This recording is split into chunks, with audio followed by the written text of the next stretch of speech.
Eternal Secret King Season 129. Bab 1281, Cinta Obsesif adalah Evanescent. Ketika pedang abadi berbalik dan menyerang, itu sangat tiba-tiba.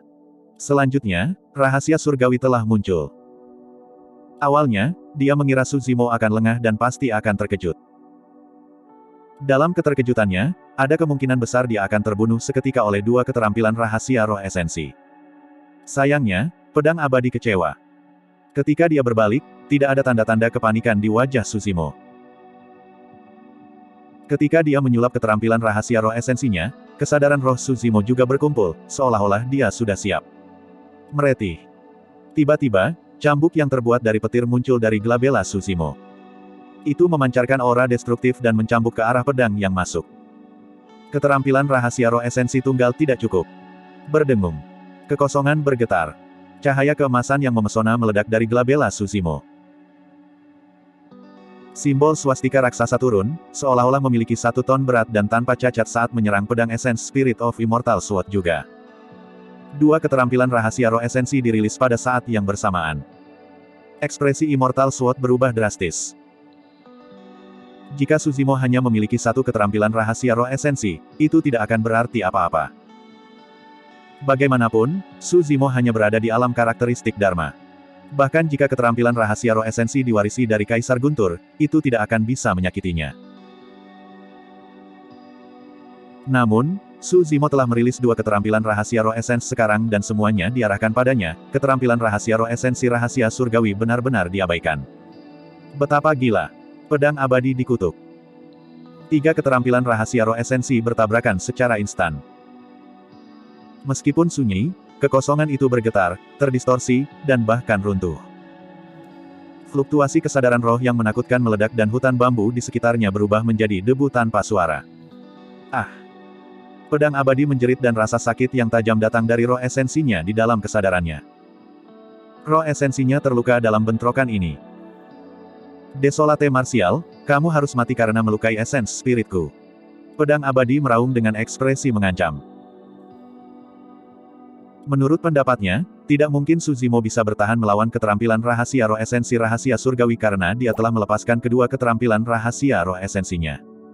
Tiba-tiba, saat panah esens spirit yang dilepaskan oleh rahasia surgawi turun, pergelangan tangan kiri Suzimo menyala dengan cahaya keemasan suci yang gemilang. Cahaya keemasan meluas dengan cepat dan membentuk penghalang emas di sekitar Suzimo. Kata-kata Buddhis yang misterius dan kuno terukir di permukaan penghalang. Faktanya, bahasa Sanskerta dari biara Buddha terdengar dari pergelangan tangan kiri Suzimo dengan cara yang memekakkan telinga. Sepanjang waktu, ada senyum tipis di wajah rahasia surgawi dan ekspresinya tidak berubah. Namun, dia mengerutkan kening begitu penghalang emas terbentuk. Dia percaya bahwa dia bisa menghitung segalanya. Sebelum dia menyerang, dia sudah memperkirakan reaksi Suzimo dan berharap Suzimo menggunakan manik-manik doa Mingwang untuk bertahan melawan keterampilan rahasia roh esensinya. Faktanya, dia sudah mengantisipasi sebelumnya bahwa manik-manik doa Mingwang yang rusak tidak akan mampu bertahan melawan keterampilan rahasia roh esensinya. Namun, dia salah perhitungan. Tiba-tiba, dia menyadari bahwa tasbih Mingwang di pergelangan tangan kiri Suzimo sudah lengkap dan penuh. Ledakan. Ledakan keras terdengar ketika panah menghantam penghalang emas. Penghalang emas bergetar hebat dan seketika, retakan muncul di atasnya. Jepret. Segera setelah itu, penghalang emas hancur. Adapun panah esens spirit yang menusuk, itu sudah hilang setelah tabrakan hebat. Rahasia surgawi menarik kembali senyumnya dan sedikit menyipitkan matanya. Dia menatap Suzimo dalam-dalam sebelum meraih pedang abadi di sampingnya dan berubah menjadi seberkas cahaya, melaju ke kejauhan. Dia tidak memilih untuk terus melawan Suzimo dan memilih untuk melarikan diri dengan pedang abadi sebagai gantinya. Teknik pelariannya jauh lebih cepat daripada pedang-pedang abadi. Suzimo mengerutkan kening dan melihat mereka berdua pergi tanpa mengejar mereka. Cendekiawan yang muncul kemudian memiliki latar belakang misterius dan kekuatan tempur yang kuat. Teknik gerakannya sangat cepat. Mengingat kecepatannya, dia mungkin tidak bisa mengejar bahkan jika dia mengejar. Selanjutnya, Yan Beichen terluka parah dan masih berada di hutan bambu di belakangnya. Suzimo khawatir tentang apa yang mungkin terjadi pada Yan Beichen jika dia mengejar untuk waktu yang lama. Dia tahu betul bahwa meskipun Yan Beichen tampak dingin dan tidak berperasaan, dia adalah seseorang yang sangat emosional begitu hatinya tergerak. Mengalami peristiwa tak terduga seperti itu memberikan pukulan besar bagi Yan Beichen. Meskipun dia marah, Su Zimo memutuskan untuk berbalik dan memeriksa Yan Beichen. Tak lama, Su Zimo sudah kembali ke hutan bambu. Yan Beichen berlutut di samping mayat Qin Pianran dengan kepala menunduk. Dia tidak bergerak dengan ekspresi kayu dan tatapan hampa.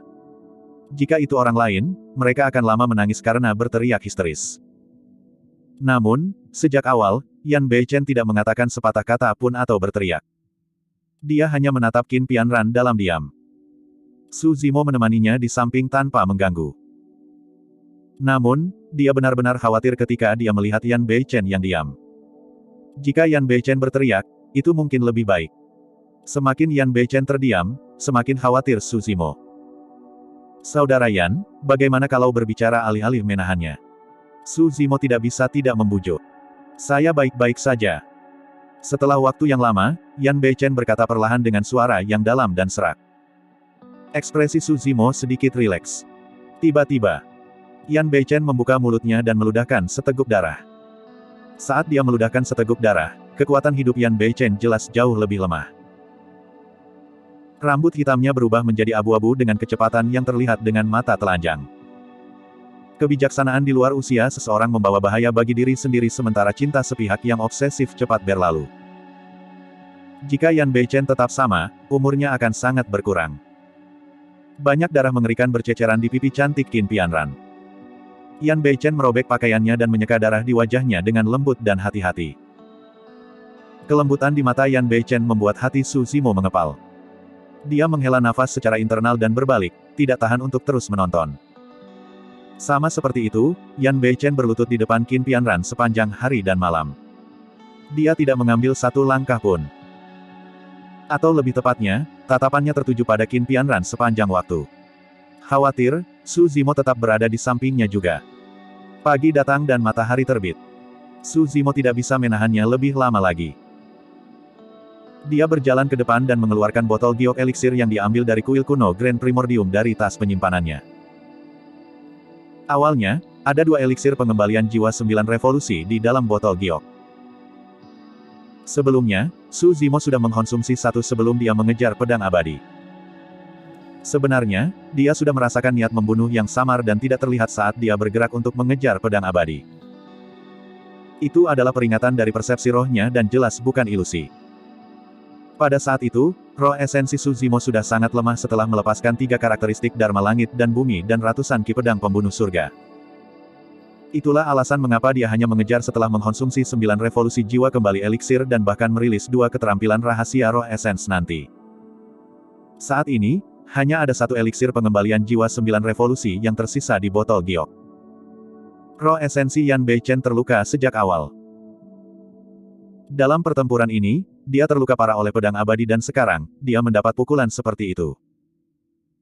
Jika dia tidak mengkonsumsi 9 revolusi jiwa kembali eliksir, mungkin tidak mungkin bagi roh esensinya untuk pulih sepenuhnya. Kakak Yan, konsumsi ramuan ini dulu. Su Zimo menyerahkan 9 revolusi jiwa kembali eliksir dan berkata dengan lembut. Yan Beichen menerimanya tanpa ekspresi. Su Zimo merasa sedikit lega. Selama Yan Beichen mengkonsumsi 9 revolusi jiwa kembali eliksir, dia setidaknya bisa bertahan. Sebelum pikiran itu selesai, Yan Beichen meremasnya dengan 2 jari. Seketika, 9 revolusi jiwa kembali eliksir berubah menjadi debu dan berserakan ke dalam lumpur. Bab 1282, Tuan Pedang Vien. Saudara Yan. Su Zimo terkejut. 9 revolusi jiwa kembali eliksir sangat berharga dan dia nyaris tidak selamat hanya untuk mendapatkannya. Jika bukan karena kebetulan yang aneh, dia mungkin telah menjadi mayat di kuil kuno Grand Primordium juga. Namun, ramuan itu dihancurkan oleh Yan Beichen dengan santai. Kakak Yan, kenapa? Menghela nafas. Su Zimo menghela nafas. Tentu saja, dia bisa mengerti mengapa Yan Beichen akan melakukan apapun mengingat situasinya. Bahkan jika 9 revolusi jiwa kembali eliksir dihancurkan, dia bisa memikirkan cara lain untuk mencarinya. Daratan Tianhuang sangat luas dan tak terbatas dengan reruntuhan kuno yang tak terhitung jumlahnya, dia pasti bisa menemukan yang lain.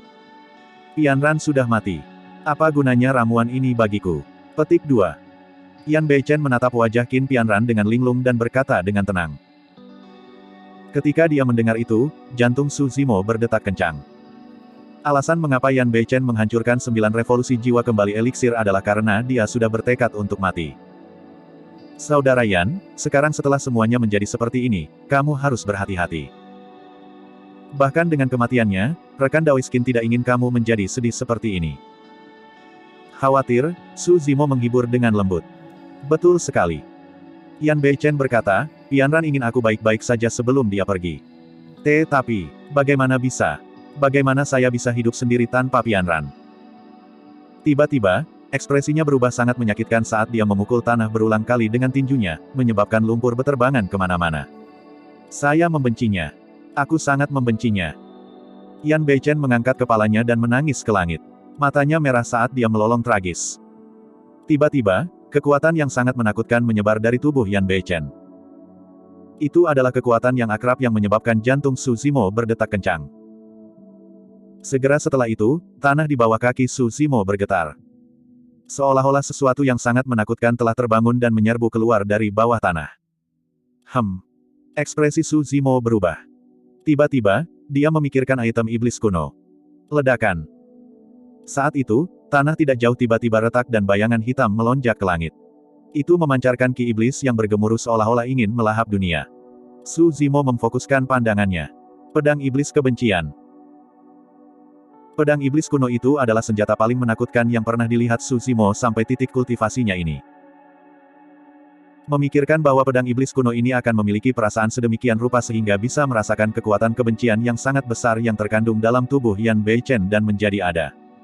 Dentang, dentang. Bilah dari heart rate Vien Sabre bergetar terus-menerus. Su Zimo bisa merasakan kegembiraan dan kegembiraan makhluk hidup yang berasal dari pedang iblis kuno itu. Astaga! The heart rate Vien Sabre berubah menjadi bayangan hitam yang bersinar dengan kilatan dingin. Membawa ki iblis yang deras, itu menusuk ke arah Yan Beichen. Hati-hati! Su Zimo berteriak dan tiba-tiba menyerang. Memanggil platform Lotus Penciptaan, dia menyerang saber iblis kebencian. Ledakan.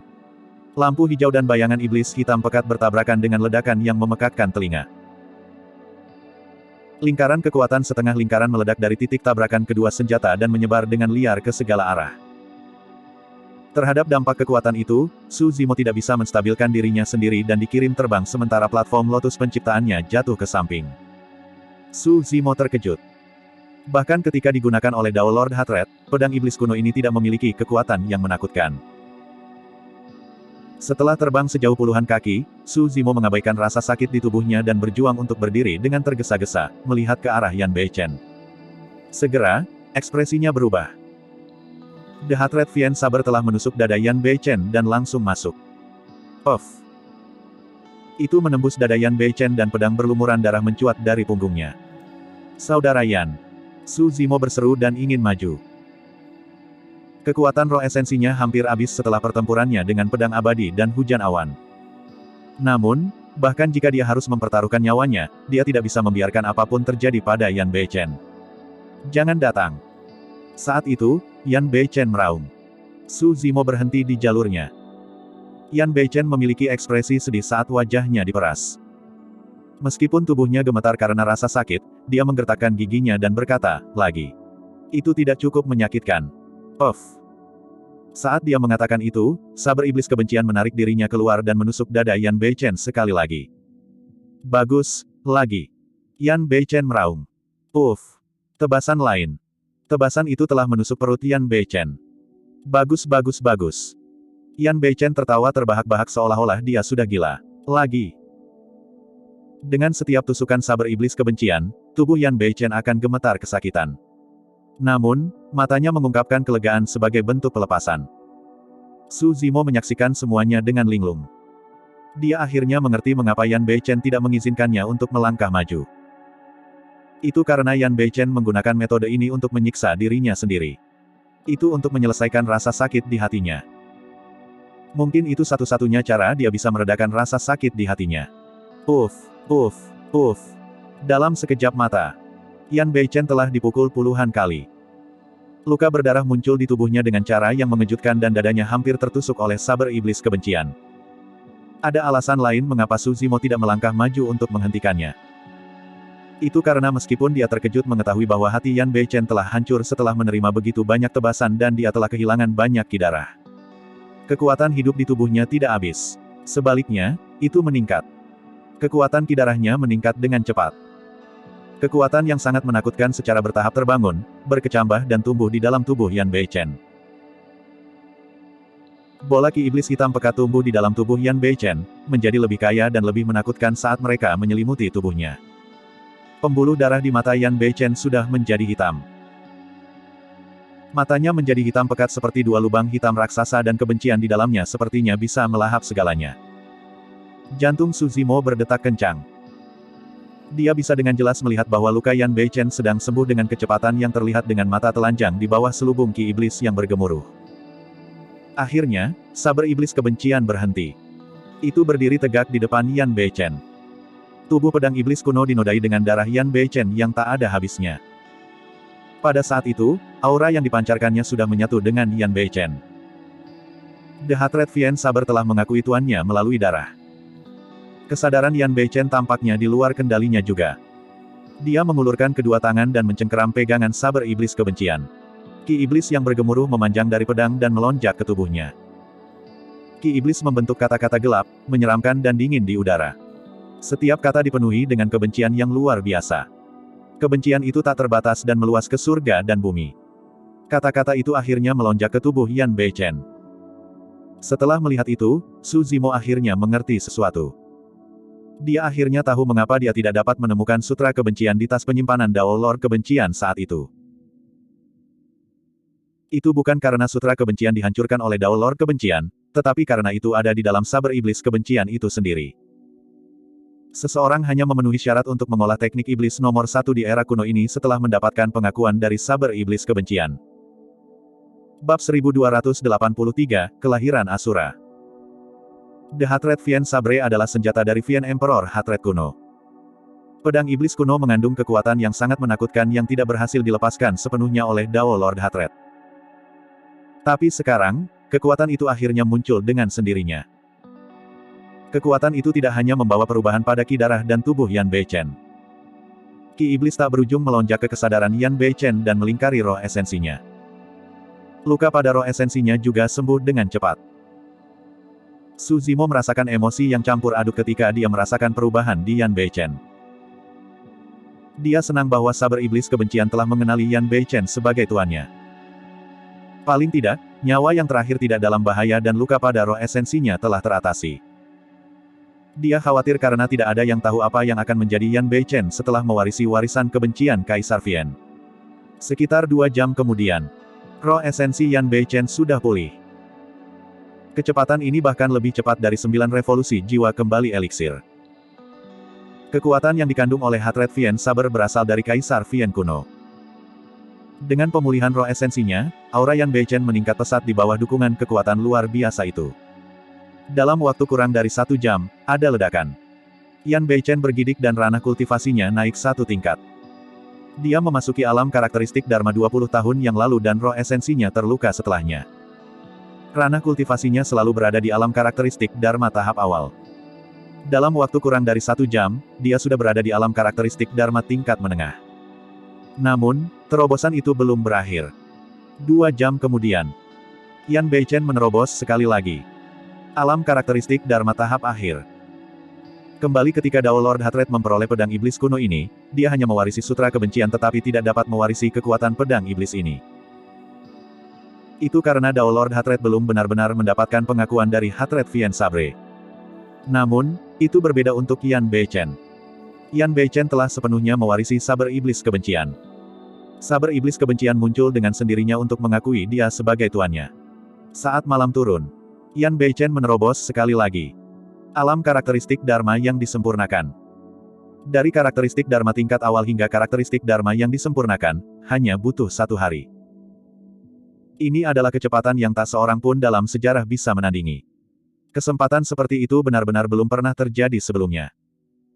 Namun, Suzimo menghela nafas dengan lembut secara internal. Tidak ada tanda iri di matanya. Sebaliknya, ada tatapan kasihan yang mendalam. Bagi orang lain, kesempatan seperti itu adalah sesuatu yang hanya bisa mereka impikan. Namun, dia tahu bahwa jika Yan Beichen harus membuat pilihan, dia lebih suka luka roh esensinya tidak pernah sembuh sepenuhnya daripada menerima kesempatan seperti itu. Itu karena alasan yang memicu kebenciannya yang luar biasa sehingga saber iblis kebencian mengakuinya sebagai tuannya adalah kematian kerabatnya. Cedera pada roh esensi Yan Beichen sudah sembuh. Namun, luka di hatinya mungkin tidak akan pernah sembuh.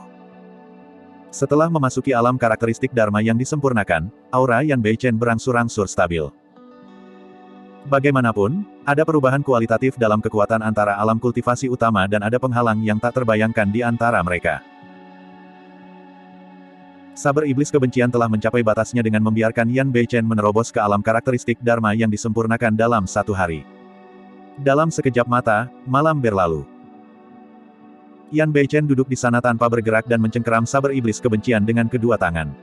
Matanya hitam pekat tanpa ada putih di dalamnya saat rambut abu-abunya bergoyang lembut. Sepanjang siang dan malam, Su Zimo berdiri di sisinya tanpa mengambil satu langkah pun. Bahkan, dia bahkan tidak berkultivasi dan memulihkan diri sendiri. Dia hanya mengkonsumsi beberapa ramuan dengan santai dan tinggal di sisi Yan Beichen, takut sesuatu akan terjadi padanya. Matahari terbit. Cahaya hangat bersinar di pipi Yan Beichen.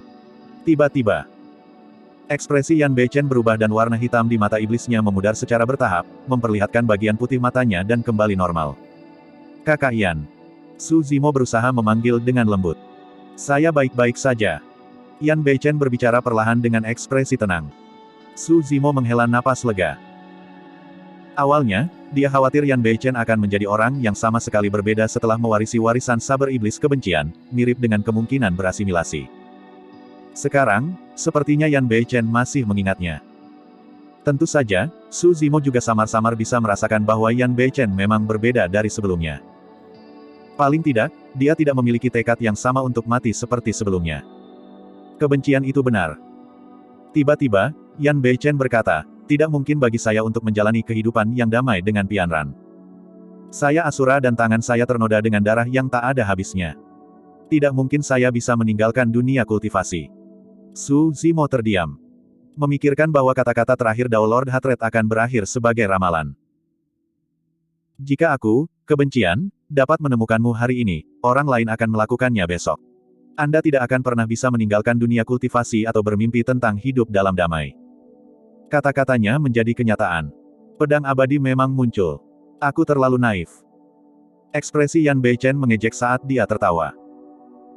Untuk berpikir bahwa saya akan benar-benar berpikir bahwa saya dapat meninggalkan dunia sekuler dan menghindari perselisihan dan pembunuhan. Ini semua salahku atas kematian Pianran. Saya adalah seorang Asura yang mencapai Dao saya melalui pembunuhan. Karena saya memilih jalan ini, tidak ada jalan kembali. Akulah yang membunuh Pianran. Seharusnya aku tidak jatuh cinta padanya. Yan Beichen mengucapkan kata-kata itu dengan tenang. Namun, Su Zimo tahu bahwa setiap kata seperti duri tajam yang menusuk dada Yan Beichen berulang kali. Yan Beichen membawa mayat dingin Qin Pianran dan berdiri perlahan, tiba di celah tempat lahirnya Hatred Vien Sabre. Pianran, jangan khawatir. Mereka yang menyakitimu kali ini, aku tidak akan membiarkan siapapun pergi. Aku akan membuat mereka membayar 10, 100 kali lebih banyak. Aku akan mengubah sekte pedang menjadi sungai darah.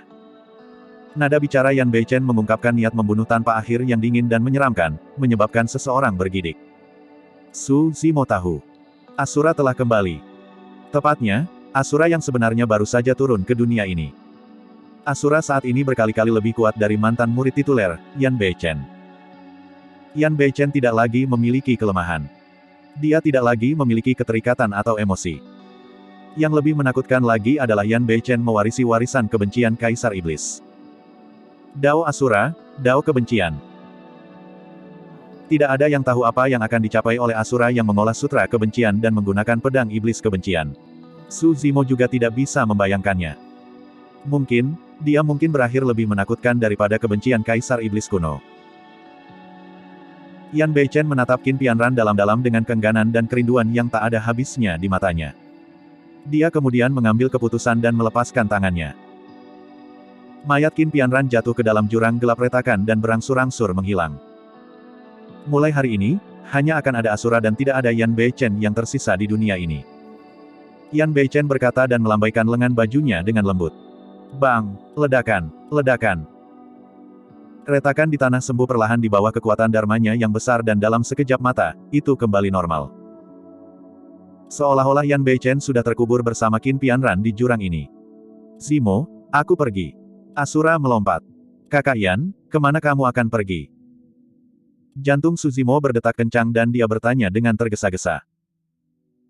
Dia takut Yan Beichen akan ceroboh dan membunuh jalannya ke Sekte Pedang secara impulsif.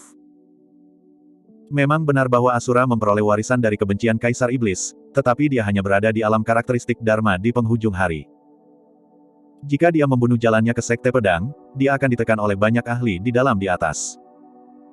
Jangan khawatir, aku tidak akan gegabah. Kata Asura tanpa berbalik dan sosoknya menghilang dengan cepat. Bab 1284 Pencarian. Istana Enigma, kediaman rahasia surgawi Dao. Dua sosok melintas, rahasia surgawi telah membawa pedang abadi kembali ke kediaman Dao-nya. Wajah Immortal Sword pucat saat dia sedikit terengah-engah. Matanya dipenuhi dengan kebencian yang tak ada habisnya saat dia menggertakkan giginya. Bela diri sunyi, aku tidak bisa berdamai denganmu. Meskipun dia diselamatkan oleh rahasia surgawi kali ini, roh esensinya terluka. Sangat sulit untuk pulih dari cedera pada roh esensi. Bahkan dengan yayasan Sword Sect, mereka tidak memiliki ramuan ajaib yang mirip dengan 9 revolusi jiwa kembali eliksir. Awalnya, rencananya untuk membunuh Asura kali ini pasti akan berhasil. Memikirkan bahwa semuanya akan dimanjakan oleh Dao Lord Desolate marsial belaka. Rahasia surgawi berkata dengan acuh tak acuh, sebenarnya, Anda tidak perlu terlalu marah. Paling tidak, Asura lumpuh dan tujuan Anda dapat dianggap tercapai. Petik 2.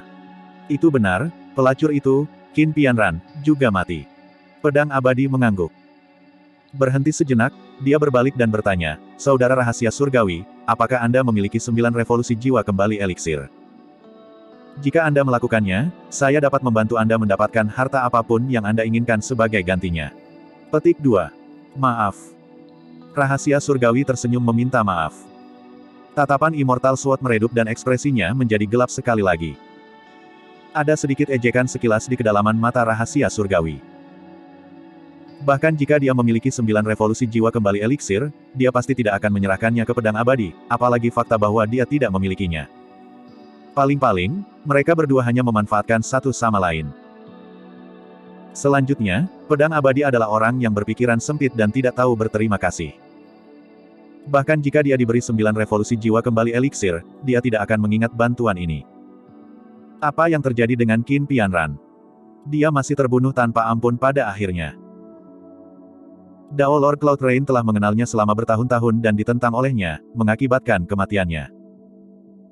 Sesaat kemudian, pedang abadi bertanya dengan sikap yang tampak biasa saja, ngomong-ngomong, bagaimana Anda bisa tiba secara kebetulan, rahasia surgawi saudara? Awalnya, tidak ada kesalahan dalam ramalan saya untuk perjalanan Anda dan saya tidak mengikuti. Rahasia surgawi berkata, namun, tidak lama kemudian, saya meramal sekali lagi dan menemukan bahwa lintasan masalah ini tiba-tiba menjadi kabur. Saya menyadari bahwa sesuatu mungkin telah terjadi dan segera bergerak. Meskipun rahasia surgawi masih memiliki ekspresi hangat dan menjelaskan dengan sabar, dia mencibir secara internal. Dia tahu bahwa pedang abadi sudah menimbulkan kebencian padanya. Pedang abadi melanjutkan, rahasia surgawi saudara, kekuatan tempur Desolate marsial sudah melemah setelah dia mengeluarkan staminanya dan melepaskan keterampilan rahasia roh esensi secara berurutan. Mengapa Anda tidak memanfaatkan kesempatan langka itu untuk membunuhnya? Aku tidak bisa membunuhnya. Rahasia surgawi masih tidak sabar sedikitpun saat dia menggelengkan kepalanya. Memang, saya bisa mengalahkan Desolate marsial dengan mudah mengingat kemampuan saya. Namun, tidak mungkin untuk membunuhnya. Petik 2. Desolate marsial tahu banyak teknik melarikan diri. Jika dia melihat ada sesuatu yang salah dan menggunakan teknik melarikan diri untuk melarikan diri, aku juga tidak akan bisa mengejarnya. Selanjutnya, Desolate marsial sudah memperhatikan keberadaanku sebelumnya. Indranya terlalu tajam. Bang! Pedang abadi membanting tinjunya dengan keras ke meja batu di sampingnya untuk melampiaskan amarah di hatinya. Sambil menggertakkan giginya, dia berkata, mungkin akan sangat sulit untuk membunuh Desolate marsial sekarang karena kesempatan ini terlewatkan. Bela diri Desolate mengolah 3 karakteristik Dharma Langit dan Bumi dan masing-masing setinggi 87 kaki. Namun, dia hanya berada di alam karakteristik Dharma tingkat menengah.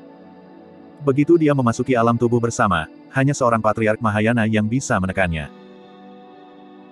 Alam tubuh bersama adalah untuk menggabungkan karakteristik Dharma Langit dan Bumi ke dalam tubuh seseorang.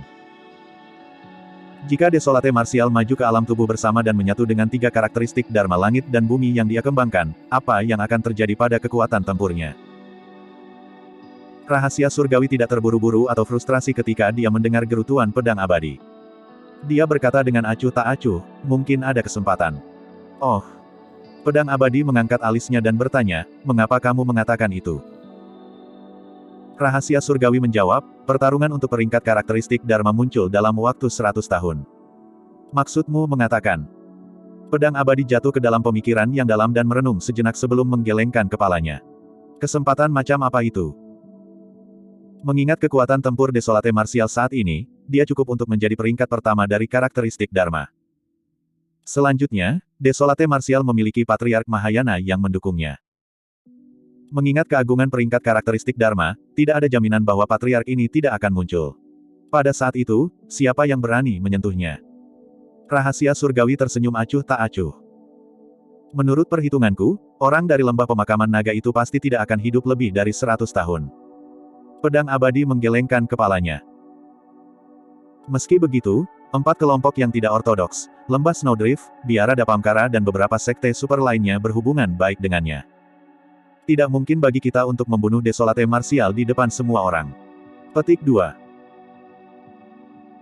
Sebelumnya, sekte super mereka bahkan dapat mengklaim bahwa Desolate Martial adalah iblis-iblis dan berusaha membunuhnya secara terbuka dengan kedok membunuh iblis. Tapi sekarang, alasan itu menjadi lelucon. Pedang abadi melanjutkan, selanjutnya, mengingat kemampuan Desolate Martial, bahkan sosok perkasa tubuh bersama tidak akan bisa menghentikannya jika dia ingin melarikan diri. Tunggu saja, kesempatan itu pasti akan datang. Rahasia surgawi menyipitkan matanya dan berkata dengan penuh arti. Saat itu, ekspresinya berubah. Seolah-olah dia merasakan sesuatu, dia melambaikan lengan bajunya dan pintu kediaman Dao terbuka saat derek roh pembawa pesan terbang masuk. Derek pembawa pesan tampak sangat menyeramkan dengan mata hijau yang mengerikan. Salah satu dari 9 ras penyihir. Pedang abadi sedikit mengernyit. Hanya ras penyihir yang memiliki bangau roh seperti itu. Rahasia surgawi mengatakan sesuatu kepada bangau roh dan mengembalikannya. Tak lama, beberapa pembudidaya dengan jubah hijau dan kerudung lebar tiba di pintu masuk kediaman Dao rahasia surgawi. Penatua Wuxie, ini kehormatan saya. Maafkan saya karena tidak menyambut Anda lebih awal. Rahasia surgawi menangkupkan tinjunya sambil tersenyum. Kamu terlalu baik, rekan rahasia surgawi Taois. Kultivator berjubah hijau yang memimpin berkata perlahan. Dia melepas tudung di kepalanya dan memperlihatkan wajah tua yang kurus. Rambutnya tipis dan matanya berwarna hijau. Ini adalah pedang abadi. Dia pernah menjadi murid tituler sekte pedang dan sekarang, dia sudah berada di ranah tubuh bersama. Ini adalah Penatua Wuxie dari ras penyihir. Rahasia surgawi memberikan pengenalan singkat dari kedua belah pihak. Aku sudah banyak mendengar tentangmu. Wuxie tersenyum lembut dan matanya berkedip. Tiba-tiba, dia berkata, roh esensi rekan Daois pedang abadi tampaknya terluka. Penatua, kamu tajam. Ekspresi pedang abadi menjadi gelap saat dia berkata dengan penuh kebencian, sejujurnya, aku disergap oleh musuhku dan roh esensiku terluka. Dia tidak mau kehilangan muka dengan mengatakan kebenaran yang sebenarnya bahwa dia kalah dari Dewa Dao karakteristik Dharma dalam pertarungan esens spirit. Penatua Wuxie, mengapa kamu ada di sini? Rahasia surgawi tidak repot-repot bertukar basa-basi dengan Wuxie dan bertanya dengan lugas. Aku ingin kau membantuku mencari seseorang. Wuxie berkata dengan suara yang dalam. Ada banyak keterampilan rahasia dalam ras penyihir dan banyak metode meramal bagaimana menemukan seseorang. Kenapa kau mencariku? Rahasia surgawi terkekeh tanpa berkomentar. Saya memang menggunakan keterampilan rahasia ras penyihir, tetapi saya tidak dapat menemukannya. Wuxie menggelengkan kepalanya. Oh. Rahasia surgawi menyipitkan matanya dan bertanya, apa latar belakang seseorang yang tidak dapat ditemukan bahkan oleh keterampilan rahasia ras penyihir? Tepatnya, dia bukan manusia. Wuxie membalik telapak tangannya dan skala hitam muncul. Apa ini? Pedang abadi sedikit mengernyit. Skala hitam memancarkan aura yang sangat menakutkan yang menyerupai ki iblis tetapi berbeda pada saat yang sama. Setan iblis. Iblis-iblis apa yang layak untuk ras penyihir yang memobilisasi kekuatan sebesar itu sehingga mereka bahkan akan mencari istana enigma. Menyapu tatapannya, rahasia surgawi menerima timbangan dengan ekspresi muram. Setelah menatapnya sebentar, ekspresinya berubah saat dia berseru, tabu primordial. Bab 1285, Eliksir Penciptaan Esensi Hebat. Bahkan pedang abadi tidak bisa menahan napas ketika dia mendengar kata-kata tabu primordial dan ekspresinya berubah. Ini masih hidup. Ada getaran dalam suara pedang abadi. Tabu primordial tidak terkatakan untuk sekte atau faksi manapun. Terlepas dari beberapa sekte super dan keluarga bangsawan kuno dengan garis keturunan yang dalam, sebagian besar sekte dan pembudidaya bahkan belum pernah mendengarnya. Dalam catatan sekte-sekte super itu adalah keberadaan yang sangat menakutkan dan bisa disebut dewa pembantaian di era primordial. Itu membunuh dan melahap segalanya, bahkan bisa membunuh naga. Statusnya bahkan di atas 9 balapan. Legenda mengatakan bahwa pertempuran dahsyat pecah di era primordial karena 10.000 ras yang dipimpin oleh 9 ras primordial berperang melawan tabu primordial. Dalam pertempuran itu, makhluk hidup yang tak terhitung jumlahnya mati. Ras yang tak terhitung jumlahnya musnah selamanya. Karena itu, 9 ras primordial juga menderita kerugian besar. Itulah alasan mengapa umat manusia dapat memanfaatkan situasi untuk melawan dan menekan primordial Nine Races nanti. Jika bukan karena pertempuran era primordial itu, akan sulit bagi umat manusia untuk memenangkan perang kuno juga. Manusia memiliki ketakutan yang mendalam terhadap primordial Nine Races. Bagaimanapun, mereka telah diperbudak selama bertahun-tahun yang tak terhitung jumlahnya dan itu adalah ketakutan yang mengakar. Tabu primordial adalah eksistensi yang bahkan lebih menakutkan daripada 9 ras primordial. Sangat mudah untuk membayangkan keterkejutan yang dirasakan pedang abadi ketika mendengar kata-kata, tabu primordial. Merasakan ketakutan akan pedang abadi, mata Wu Xie bersinar dengan ejekan. Rekan Taois, tidak perlu terlalu panik. Saya memperkirakan bahwa kultivasi benda ini hanya di alam karakteristik Dharma. Pada saat itu, ekspresi rahasia surgawi melunak. Itu tidak seberapa jika hanya di alam karakteristik Dharma. Selama angka perkasa tubuh bersama yang cukup dikirim, itu bisa ditekan. Jika tidak, mereka bahkan bisa mengirim leluhur setengah bela diri. Namun, Wu Xie mengubah topik, kalau diberi waktu yang cukup dan tumbuh dewasa, hehe. Pada saat itu, darah mungkin akan mengalir seperti sungai di daratan Tianhuang. Tidak ada sekte super manusiamu yang akan selamat. Rahasia surgawi berkata dengan suara rendah, karena itu tabu primordial, mungkin bisa merasakan saya menggunakan keterampilan rahasia untuk mengetahui lokasinya. Tidak apa-apa selama ada petunjuk. Wu Xie berkata dengan dingin, jangan khawatir, ras penyihir bukan satu-satunya dari 9 ras primordial yang akan mengirim orang untuk tabu primordial ini. Ras lain akan mengirim ahli juga. Petik 2. Dengan ras kita yang menggabungkan kekuatan kita pasti bisa menekannya selama kita bisa menentukan lokasinya. Biarkan aku mencoba. Rahasia surgawi menyulap segel tangan dan menyalurkan roh esensinya, menyebarkan cahaya surgawi yang turun pada skala hitam pekat di telapak tangannya dan mulai surgawi. Sesaat kemudian, dia bergidik dan hanya bisa mendengus. Luar biasa. Akhirnya, rahasia surgawi menarik kembali senyumnya. Tidak hanya dia gagal dalam ramalannya kali ini, skala tunggal itu hampir menyebabkan serangan balasan pada roh esensinya. Mengambil napas dalam-dalam, rahasia surgawi menyalurkan keterampilan rahasianya sekali lagi. Kabut abu-abu menyelimuti matanya saat dia mencengkeram skala hitam dan terus surgawi. Secara bertahap, sedikit darah muncul di kabut abu-abu di mata rahasia surgawi. Seiring waktu berlalu, tubuhnya sedikit gemetar dan secara bertahap meningkat. Akhirnya, kabut abu-abu di mata rahasia surgawi menyebar saat dia terengah-engah dengan ekspresi pucat. Dia melepaskan telapak tangannya dan skala hitam jatuh ke tanah. Itu di benua tengah. Dia menarik peta benua tengah dari tas penyimpanannya dan terengah-engah. Aku tidak bisa menebak lokasi tepatnya. Saya hanya bisa memberi Anda area yang kasar. Petik 2. Itu dalam jarak 500 km dari daerah ini. Rahasia surgawi menunjuk ke lambang sekte di peta dan berkata dengan suara yang dalam. Sekte Ramuan Yang. Pedang abadi melihat peta dan bergumam. Baik. Lampu hijau di mata Wu Xie bersinar terang saat dia berkata dengan dingin, tidak ada waktu untuk kalah. Saya akan memberitahu ras lain sekarang dan segera bergerak untuk menuju ke sini. Petik 2. Rahasia surgawi, Anda harus mengikuti kami dan mengetahui lokasinya setiap saat. Kata Wu Xie. Aku tidak bisa. Rahasia surgawi menggelengkan kepalanya. Ramalan itu telah menguras kondisi mentalku. Saya harus istirahat setidaknya 1 tahun sebelum saya bisa pulih. Baiklah, kita pergi dulu. Wu Xie tidak berlama-lama dan segera pergi. Benua Tengah, Sekte Eliksir Yang. Roh Malam, cepat dan lihatlah. Saya telah menyempurnakan eliksir penciptaan esensi hebat. Petik 2. Dalam lokakarya ramuan, Xiaoning mencubit ramuan dan berkata dengan gembira kepada roh malam yang dingin di sampingnya. Seorang pembudidaya karakteristik Dharma dapat memajukan ranah kecil dengan satu ramuan penciptaan esensi besar. Xiaoning melanjutkan, sayang sekali saya hanya berhasil membuatnya setelah menyempurnakan untuk waktu yang lama. Namun, itu tidak masalah. Saya akan terus memperbaikinya secara perlahan. Pada saat itu, saya akan mengambil satu dan meninggalkan satu untuk kakak. Night Spirit, miliki juga dan lihat apakah itu efektif. Petik 2. Bibir Night Spirit melengkung dan mengangguk. Tiba-tiba, ekspresinya sedikit berubah saat dia mengerutkan kening, sepertinya merasakan sesuatu. Xiaoning tenggelam dalam kegembiraan keberhasilannya dalam menyempurnakan ramuan pembuatan esensi besar dan tidak melihat sesuatu yang tidak biasa tentang roh malam. Xiaoning, aku punya sesuatu dan harus pergi dulu. Saat itu, Night Spirit tiba-tiba berkata, "Ah, lanjutkan pekerjaanmu, pulanglah lebih awal."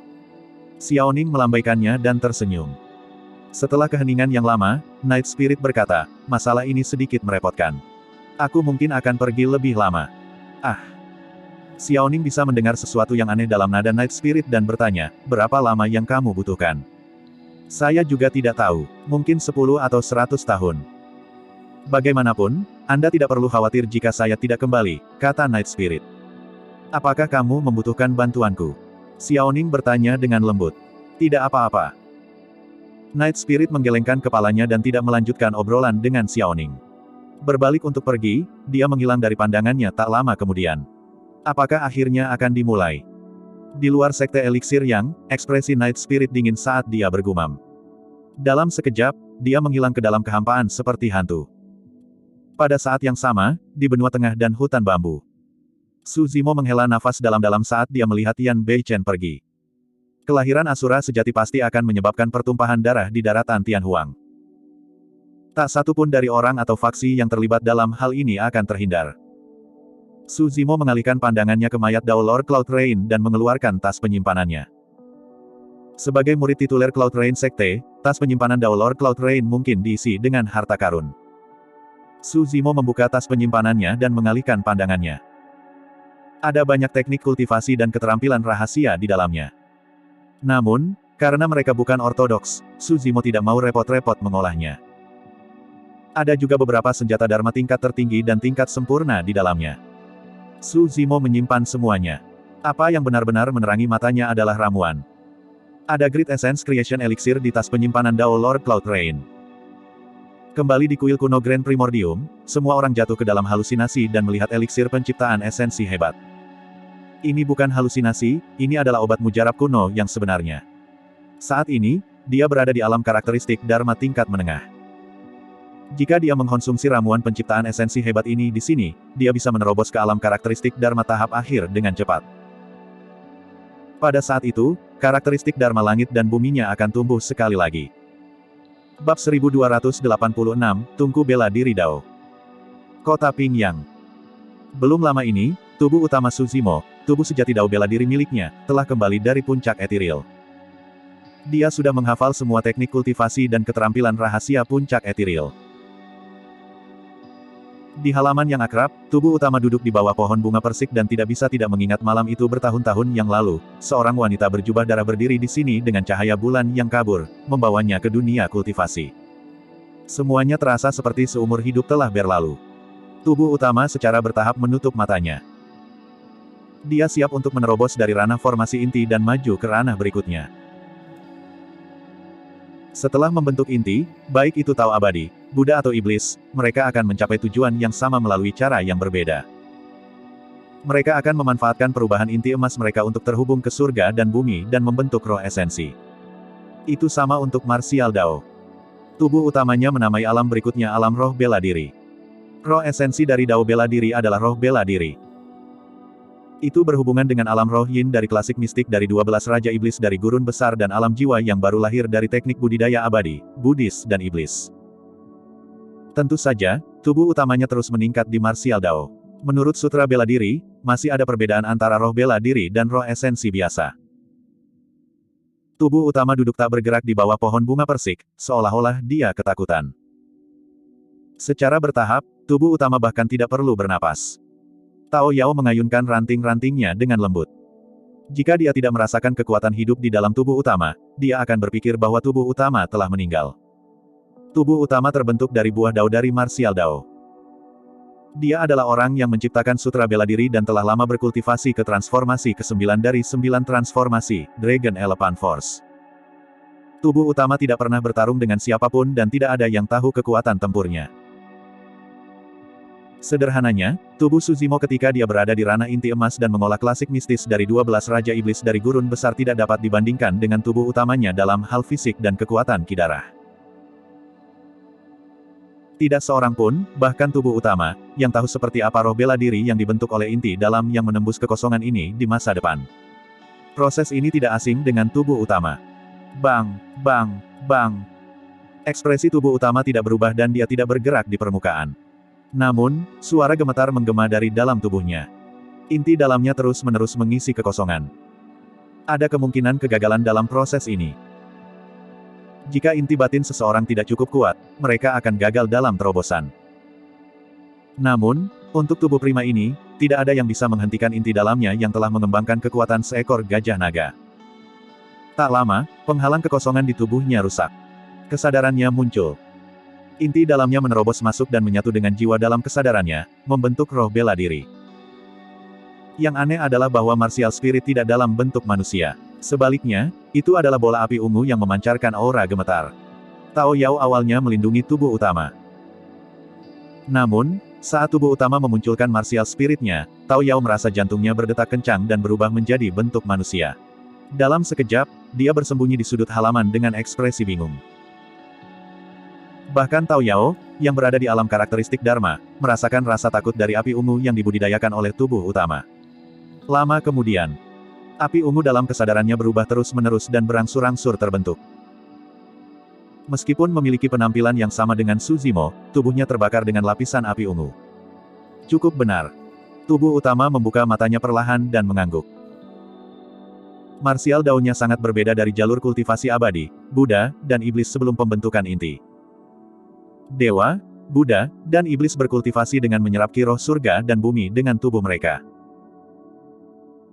Adapun martial Dao, ia memandang tubuhnya sendiri sebagai bagian dari dunia dan terus-menerus membuka kekuatan di dalamnya. Tubuh utama menyimpulkan bahwa jika seseorang dapat berkultivasi ke transformasi ke-9 dari martial Dao dan maju ke alam martial spirit, ada kemungkinan besar seseorang dapat memiliki kekuatan pada awal pembentukan martial spirit mereka. Kekuatannya sangat luas dan terkait erat dengan pembudidaya. Itu bisa berupa api, senjata, binatang buas atau bahkan bagian dari tubuh mereka. Roh bela diri yang disulap oleh tubuh utama lahir dengan api roh bela diri. Ungu. Itu mewakili aura seorang suci dan kaisar, itu yang tertinggi. Alasan mengapa tubuh utama memadatkan api roh bela diri ungu adalah karena dia siap untuk melihat tubuhnya sebagai tungku raksasa di paruh kedua teknik budidaya sutra bela diri. Dalam pepatah kuno, langit dan bumi adalah tungku, semua makhluk hidup adalah perunggu, yin dan yang adalah arang dan penciptaan adalah pekerjaan manual. Tubuh utamanya memandang tubuh sejati Dao bela diri sebagai tungku. Itu membudidayakan semua sutra dan menyatukan semuanya menjadi satu tubuh, mengumpulkan api terkuat di dunia untuk menciptakan martial Dao tertinggi sejati. Api roh bela diri adalah dasar dari tungku martial Dao. Tubuh utama tidak perlu memperbaiki senjata dharma apapun di masa depan.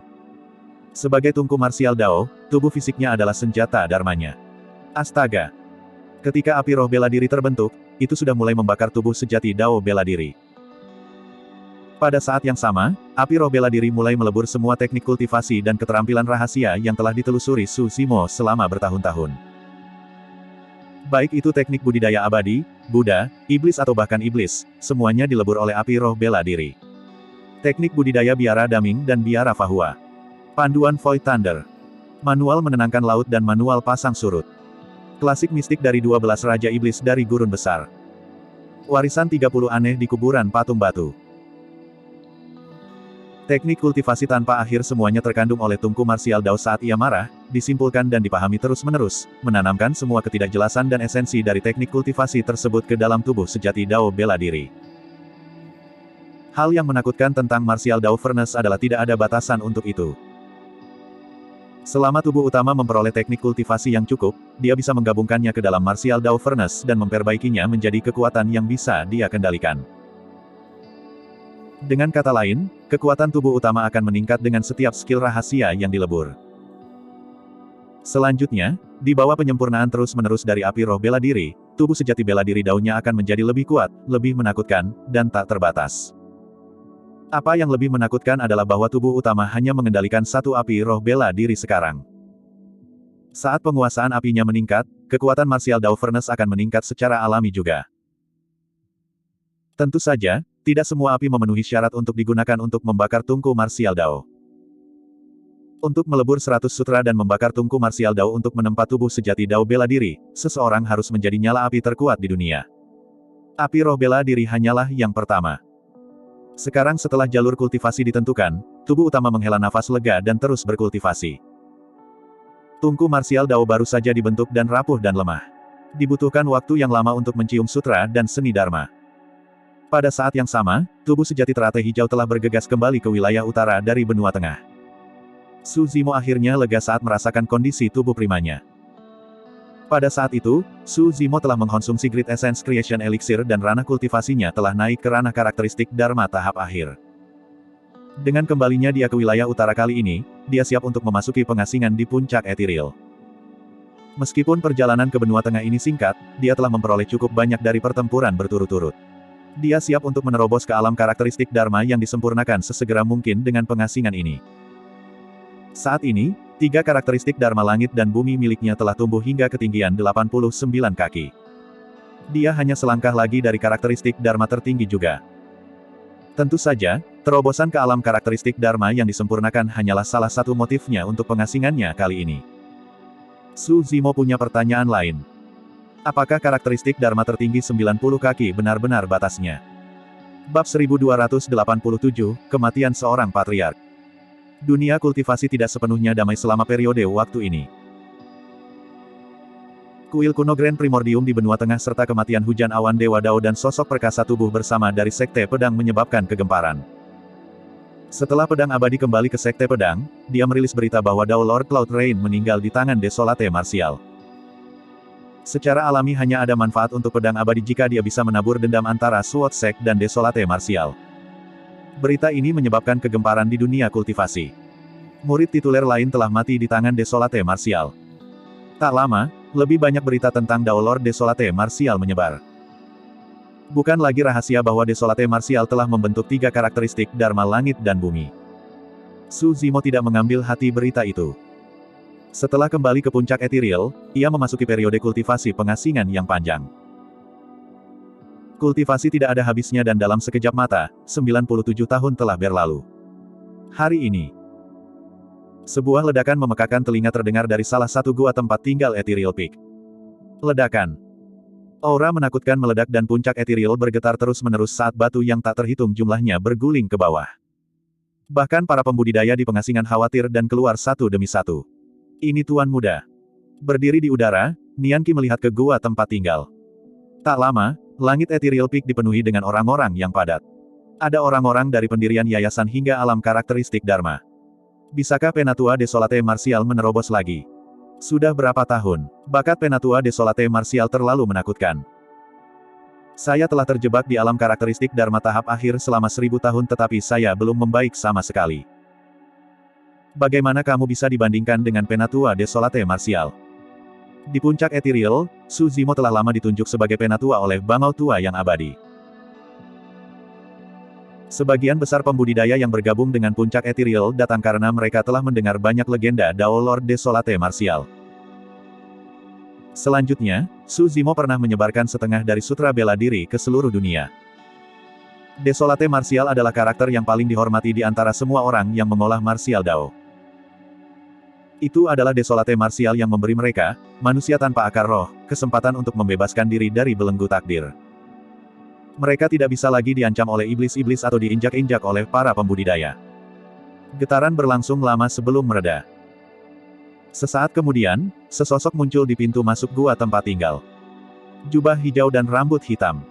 Itu adalah Dao Lord Desolate Martial, Su Zimo. Selamat, selamat. Di udara, banyak pembudidaya puncak ethereal menangkupkan tinju mereka sebagai ucapan selamat. Su Zimo mengangguk sambil tersenyum. Tuan muda, pertarungan untuk peringkat karakteristik Dharma akan segera dimulai. Anda telah menembus ke alam karakteristik Dharma yang sempurna dan Anda pasti akan menjadi yang teratas dalam peringkat karakteristik Dharma. Nian Qi tersenyum. Dia memiliki garis keturunan ras dewa dan berkultivasi dengan kecepatan yang sangat cepat. Saat ini, dia sudah berada di alam karakteristik Dharma tahap akhir dan hanya setengah langkah lagi dari karakteristik Dharma yang disempurnakan. Pertarungan untuk peringkat karakteristik Dharma. Su Zimo bergumam pelan. Tiba-tiba, dia merasakan sesuatu dan ekspresinya berubah saat dia melihat ke barat. Ekspresinya berubah saat dia membuka mulutnya sedikit dengan sedikit rasa sakit dan keengganan di matanya. Ada apa, Tuan Muda? Merasakan perubahan ekspresi Su Zimo, Nian Qi bertanya dengan lembut. Mendesah. Su Zimo menghela nafas. Aku akan melakukan perjalanan ke lembah pemakaman naga. Sebelum kalimatnya selesai, dia berubah menjadi seberkas cahaya keemasan dan menghilang di atas Ethereal Peak. Bawah lembah pemakaman naga. Turun, Su Zimo tiba di depan kuil tua dan mendorong pintu kuil yang rusak. Biksu Yuan Bei duduk dalam posisi lotus menghadap ke depan aula dan menatap Su Zimo dengan senyum penuh kasih. Anda di sini. Menguasai. Dengan ekspresi sedih, Su Zimo melangkah maju dan berlutut di depan Biksu Yuan Bei. Nak, tidak perlu untuk itu. Menjangkau dengan telapak tangannya yang kurus, Biksu Yuan Bei membelai dahi Su Zimo dan berkata dengan lembut, semua orang mati. Saya telah hidup hampir 100.000 tahun dan telah melihat dan mengalami terlalu banyak. Itu cukup. Biksu Yuan Bei berada di akhir masa hidupnya. Tuan, lihat, tasbih Mingwang sudah selesai. Su Zimo segera melepas manik-manik doa Mingwang yang lengkap dan meletakkannya di depan Biksu Yuan Bei. Itu hebat. Biksu Yuan Bei mengangguk dengan ekspresi lega. Tidak ada penyesalan, keengganan atau kerinduan di mata Biksu Yuan Bei, mereka tenang seperti air. Saya mendengar bahwa Anda telah membentuk 3 karakteristik Dharma langit dan bumi. Seberapa kuat mereka? Apakah Anda sudah mengembangkan karakteristik Dharma tertinggi? Ingatlah untuk mengunjungi Ming Zhen di Biara Dapamkara di wilayah selatan jika Anda memiliki kesempatan. Aku ingin tahu bagaimana keadaannya. Biksu Yuan Bei mengobrol dengan Su Zimo tentang hal-hal sepele tanpa sedikit pun melankolis. Lambat laun, dia terdiam. Bumi tidak bergetar dan tidak ada fenomena apapun. Biksu Yuan Bei meninggal dengan tenang. Dia masih memiliki senyum ramah dan hangat di wajahnya. Namun, matanya yang bijaksana tidak akan pernah terbuka lagi. Meskipun patriark terkenal ini memiliki umur 100.000 tahun, dia masih tidak bisa lepas dari pasir waktu dan meninggal di sini. Astaga! Suara rantai terdengar dari halaman belakang. Sosok tinggi dan perkasa berjalan dengan rambut merah yang terbakar seperti api. Hantu berkepala merah itu tidak muncul sebelum Biksu Yuan Bei meninggal. Itu bukan karena hantu berambut merah itu memiliki kebencian terhadap Biksu Yuan Bei. Sebaliknya, hantu berambut merah dan Biksu Yuan Bei memiliki hubungan yang dalam. Su Zimo mengerti bahwa hantu berambut merah itu hanya tidak ingin melihat Biksu Yuan Bei meninggal secara pribadi dan mengalami kesedihan perpisahan itu. Sekarang biksu tua itu pergi, sudah waktunya bagiku untuk pergi juga. Hantu berambut merah itu tidak membuat keributan dan menghela nafas kecewa. Sebenarnya, rantai di tubuhnya telah lama putus dan dia bukanlah biang keladi di balik malapetaka Grid Qian, dia bisa saja pergi sejak lama. Namun, dia memilih untuk tetap di sini sampai Biksu Yuan Bei meninggal dunia. Mari kita kubur dia di sini, kata hantu berkepala merah. Su Zimo mengangguk dan membawa mayat Biksu Yuan Bei ke pemakaman di belakang aula untuk menguburkan yang terakhir. Dia menempatkan semua buku kuno di kuil tua ke dalam tas penyimpanannya, bersiap untuk membawanya kembali ke puncak ethereal. Langit di atas lembah pemakaman naga. Kamu akan kembali ke ras naga? Tanya Su Zimo. Hantu berambut merah itu mengangguk. Tanpa perlindungan saya, Anda harus berhati-hati di masa depan dan tidak sembrono. Waktu untuk pergi. Hantu berkepala merah melambaikannya dan berbalik untuk pergi. Tiba-tiba, Dia sedikit mengernyit dan berbalik perlahan, menatap kehampaan yang tidak jauh darinya dengan ekspresi yang sedikit fokus dan termenung. Apa yang salah? Su Zimo bertanya secara naluriah. Tidak banyak. Saya sepertinya telah merasakan sesuatu sebelumnya. Petik 2. Hantu berkepala merah menggelengkan kepalanya dan bergumam, aku mungkin neurotik setelah terlalu lama berada di dasar lembah pemakaman naga. Dengan itu, dia berbalik dan pergi, menghilang di atas lembah pemakaman naga tak lama. Su Zimo berdiri di tepi lembah pemakaman naga untuk waktu yang lama sebelum menghela nafas dalam-dalam dan berbalik untuk pergi. Tidak lama setelah dia pergi, kekosongan tidak jauh dari lembah pemakaman naga terdistorsi dan sesosok muncul. Hantu berambut merah itu benar, memang ada seseorang di sana. Namun, orang itu bahkan berhasil menghindari deteksinya. Orang itu mengenakan jubah putih lebar dan rambut hitamnya menutupi sebagian besar wajahnya, hanya memperlihatkan satu matanya. Dia melihat lembah pemakaman naga dengan ekspresi yang bertentangan. Setelah berdiri untuk waktu yang lama, sosok itu membungkuk dalam-dalam ke arah lembah pemakaman naga dan berbalik untuk pergi juga. Bab 1288, 6 Ras Primordial. Wilayah Barat Daratan Tianhuang. Di mana-mana yang bisa dilihat, gurun itu luas dan tidak berpenghuni. Kadang-kadang, akan ada bukit pasir tanpa tanda-tanda kehidupan. Di dunia kultivasi, ada banyak sekte. Sebagian besar dari mereka berada di benua tengah, wilayah timur, wilayah utara dan wilayah selatan. Namun, sangat sedikit pembudidaya yang mendirikan sekte mereka di wilayah barat. Di kedalaman wilayah barat, di gurun di ujung barat, ratusan sosok berdiri dengan aura yang kuat. Di antara mereka, bahkan ada puluhan sosok yang auranya menyatu dengan seluruh dunia. Meskipun aura mereka bervariasi secara individual, mereka memancarkan kekuatan yang menakutkan. Lusinan sosok itu semuanya adalah sosok perkasa tubuh bersama. Yang lainnya juga adalah dewa dao karakteristik Dharma. Hal yang paling menakutkan adalah sebagian besar dari ratusan sosok itu adalah makhluk hidup asing. Beberapa dari mereka jelek dan memiliki wajah hijau dan taring terbuka. Hidung mereka menghadap ke langit dan jari tangan dan kaki mereka memiliki kuku tajam yang melengkung dan bersinar dingin. Makhluk hidup itu tinggi dan berkulit hitam. Mereka memiliki sayap daging hitam pekat raksasa di punggung mereka yang lebarnya belasan kaki saat terbuka. Tak satu pun dari makhluk hidup itu adalah manusia, mereka lebih seperti hantu jahat dari neraka. Itu adalah salah satu dari 9 ras primordial, ras raksasa.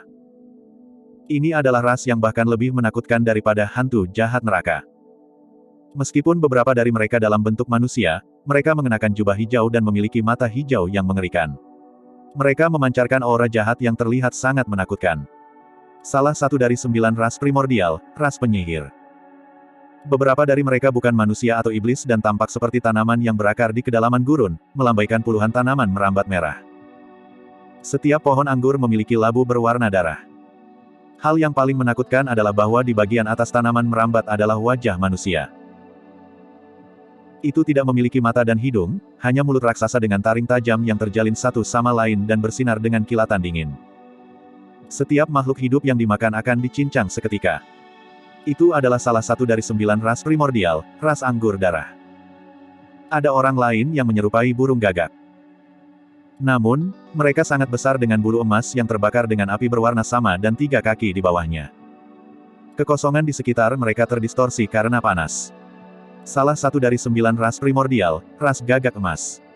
Ada juga beberapa pembudidaya dengan rambut emas dan mata biru. Para pria tampan dan tinggi sementara para wanita anggun dan menawan, jelas bahwa mereka berasal dari ras dewa. Beberapa tokoh lain mirip dengan manusia. Namun, ada bekas luka darah di dahi mereka yang menyerupai mata. Salah satu dari 9 ras primordial, ras mata surgawi. Di antara ratusan tokoh, 6 dari 9 ras primordial tiba.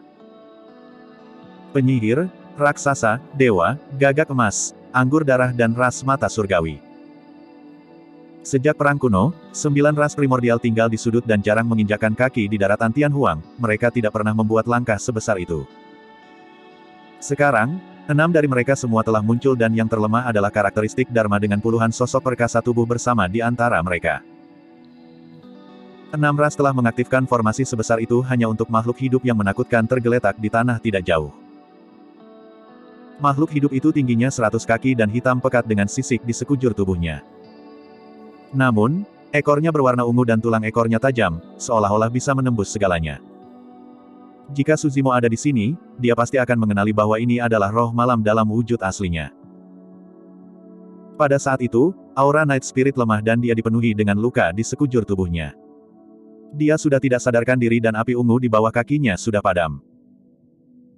Saat ini, roh malam hanya berada di alam karakteristik Dharma dan dapat membunuh sosok perkasa tubuh bersama bahkan tanpa berubah menjadi bentuk aslinya. Dalam pertarungan 1 lawan 1, dia bahkan bisa membunuh orang-orang dari 9 ras primordial dalam bentuk aslinya. Namun, tidak peduli seberapa kuat Night Spirit, dia tidak bisa bertahan melawan pengepungan begitu banyak ras ganas. Selama bertahun-tahun, dia bertarung dan melarikan diri sambil bersembunyi di mana-mana. Pada akhirnya, dia ditekan di sini oleh para ahli dari 6 ras. Ini semua berkat kolaborasi Anda sehingga kami dapat menangkap binatang itu kali ini. Wu Xie melihat sekeliling dan mengangguk untuk mengungkapkan rasa terima kasihnya. Binatang buas ini benar-benar bisa melarikan diri. Raksasa tubuh bersama bernama Feng Tian mengutuk dengan ekspresi penuh kebencian, sudah lebih dari 90 tahun sejak kami mulai menyerangnya. Seperti yang diharapkan dari balapan tabu. Selama bertahun-tahun, lebih dari 10 sosok perkasa tubuh bersama dari 6 ras kita telah mati karena binatang ini. Petik 2. Ras dewa dihajar dengan dingin dengan niat membunuh di matanya. Kali ini, 6 ras mengirim ahli untuk membunuh Night Spirit dan mereka hanya berhasil hari ini, mereka juga telah membayar harga yang sangat tinggi selama ini. Lebih dari 10 sosok perkasa tubuh bersama dari 6 ras telah mati di tangan roh malam. Bahkan ada lebih dari 100 dewa dao karakteristik Dharma. Pangeran ketiga, Anda datang jauh-jauh dari Penglai Laut Timur untuk membantu kami membunuh iblis ini. Kamu benar-benar jauh lebih kuat daripada ras naga, barbar, dan kun. Wu Xie menatap gagak emas berkaki 3 tidak jauh dan mengangguk. Dikatakan dengan baik, dikatakan dengan baik. Pangeran ketiga gagak emas berubah menjadi bentuk manusianya dan merupakan seorang pemuda tampan. Fakta bahwa binatang buas ini masih hidup adalah ancaman besar bagi 9 ras primordial. Tidak ada yang bisa menghindarinya. Sayang sekali. Wu Xie mencibir, ras naga, barbar, dan kun tidak berpikir seperti itu. Mereka memilih untuk diam saja. Ras naga terlihat kuat di permukaan tetapi mereka lemah di dalam. Ras barbar hanyalah sekelompok orang bodoh dengan anggota tubuh yang kuat dan pikiran yang sederhana. Adapun ras kun, Fufu, mereka pasti takut konyol setelah banyak dari mereka terbunuh oleh binatang buas ini dalam perang primordial. Petik 2. Perlombaan mata surgawi dikatakan dengan dingin. Di antara kelompok makhluk hidup, ada manusia dengan jubah tao lebar, mahkota Konfusianisme di kepalanya dan kipas lipat di tangannya. Ada senyum samar dan misterius di wajah orang itu sepanjang waktu.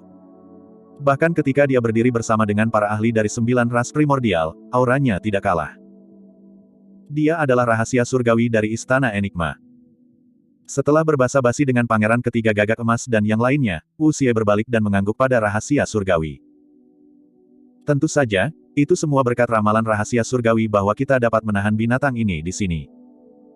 9 ras primordial memiliki rasa superioritas bawaan terhadap manusia. Lagi pula, manusia terlahir lemah dan pernah menjadi ras dengan level terendah yang mereka perbudak sepanjang sejarah. Selanjutnya, perang kuno pecah antara kedua belah pihak. Meskipun 6 ras mengandalkan ramalan rahasia surgawi untuk memburu Night Spirit selama bertahun-tahun, kebanyakan dari mereka tidak menganggap serius rahasia surgawi. Bahkan saat Wu Xie mengucapkan terima kasih kepada rahasia surgawi, ras lain memiliki ekspresi dingin dan tidak bereaksi. Tidak banyak.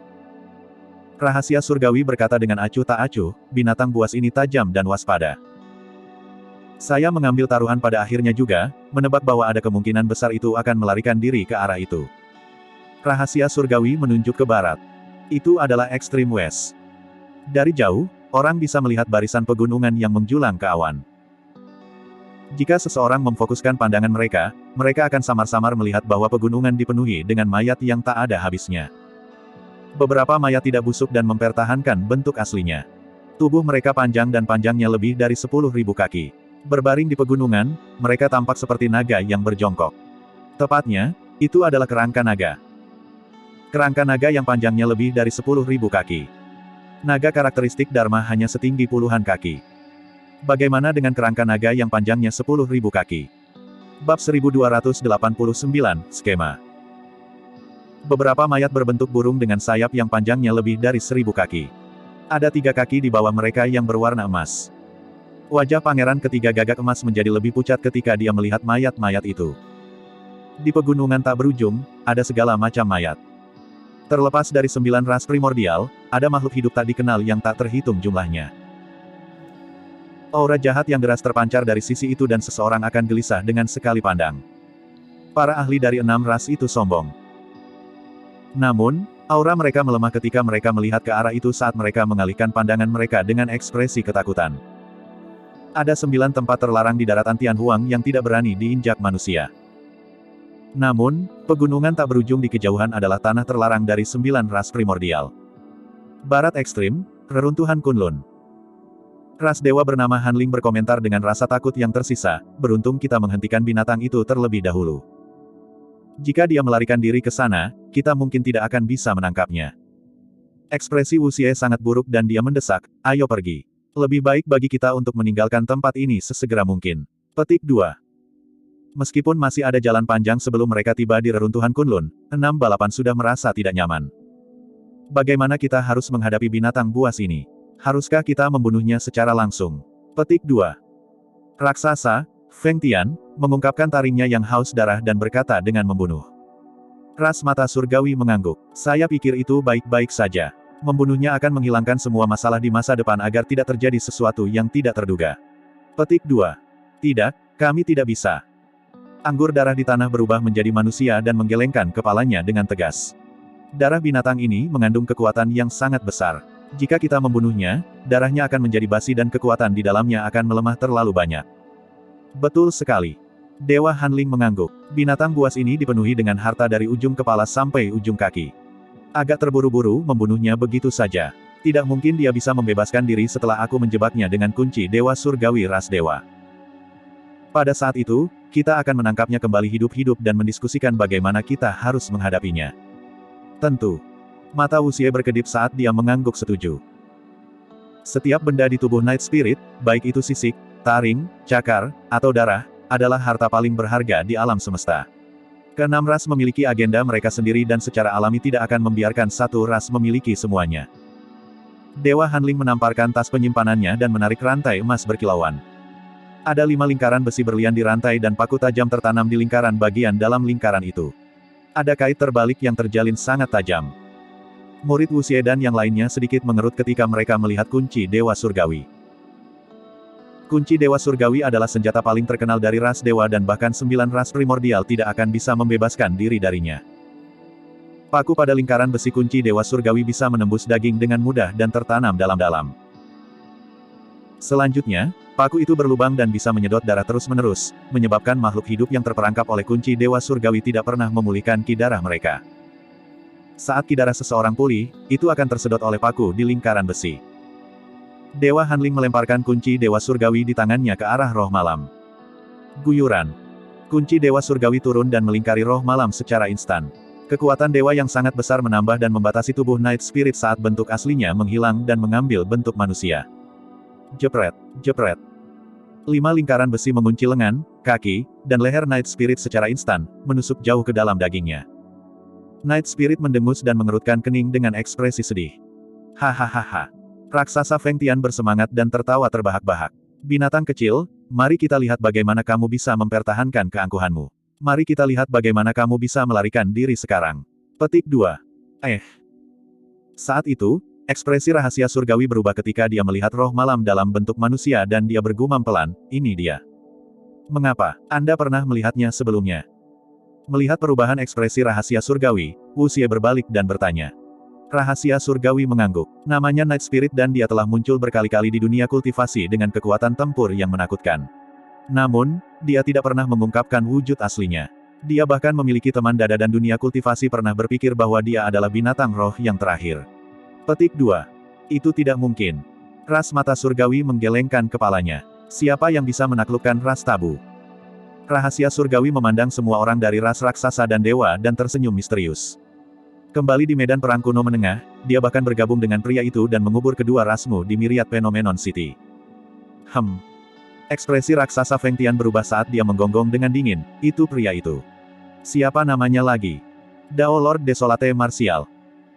Rahasia surgawi berkata perlahan, saat ini, dia menciptakan martial Dao dan membiarkan manusia tanpa akar roh untuk berkultivasi juga.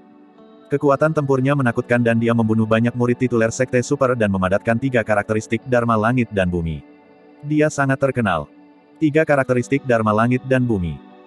Semua orang dari 6 ras mengerutkan kening. Fakta bahwa Suzimo telah menyihir 3 karakteristik Dharma Langit dan Bumi menyebabkan kegemparan besar di dunia kultivasi. Namun, 6 balapan hanya terkejut.